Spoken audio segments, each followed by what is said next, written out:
Sorotan lainnya, Saudara, polisi terus mengusut sindikat film porno di Jakarta Selatan.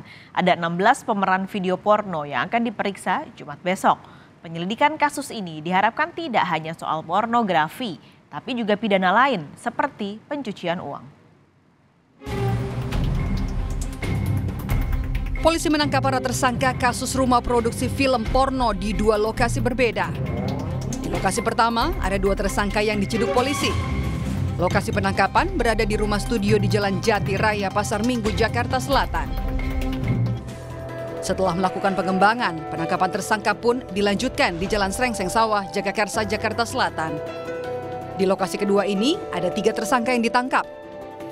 Di lokasi ini juga, polisi menggeledah dan menyita sejumlah barang bukti produksi film porno, yakni 1 set alat syuting, 5 harddisk, 5 handphone, 2 laptop, 2 PC komputer, dan 2 televisi.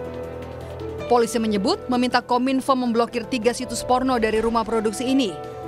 Tak hanya itu, polisi juga akan memblokir nomor rekening milik rumah produksi film porno serta memeriksa sejumlah pemeran. 16 talent yang akan kita lakukan proses pemeriksaan pada minggu ini, khususnya di hari Jumat. Tentunya nanti perkembangan ini kan masih secara simultan ataupun berkesinambungan. Dan kita tunggu hasilnya bersama, Mbak, di 11 ya untuk pemeran wanita, dan kemudian juga ada talent dari pria, itu juga ada 5 orang, dan tentunya mekanisme pemanggilan sudah dilayangkan kepada mereka semua. Penyidik tentunya akan bekerja dan mengambil keterangan sebagai statusnya saat ini adalah sebagai saksi. Kriminolog Adrianus Meliala meminta polisi tak hanya mengusut soal pornografi semata, tapi juga pidana lainnya.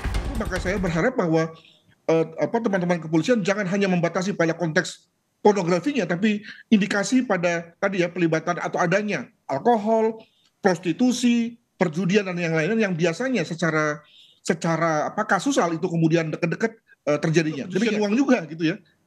Kalau tadi kita bicara mengenai bahwa yang bersangkutan sudah ada uang berapa 500 juta, tentu sebagai satu hasil daripada bisnis haram, itu mereka akan ngeri ya kalau masuk ke dalam atau dimasukkan ke dalam rekening koran, ya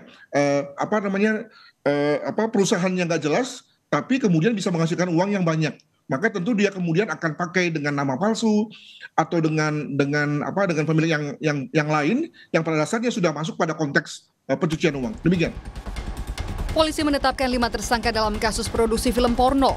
Di antaranya produser, sutradara, juru kamera, editor sound engineering, dan sekretaris rumah produksi. Modus operandi tersangka adalah mengelola 3 situs yang berisi muatan pornografi.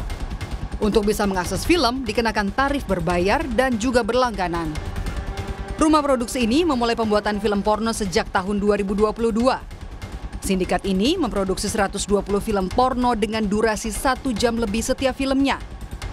Polisi bilang mereka telah meraup keuntungan sekitar 500 juta rupiah. Para pelaku kini dijerat dengan pasal Undang-Undang Informasi dan Transaksi Elektronik dan juga Undang-Undang Pornografi. Tim Liputan, Kompas TV.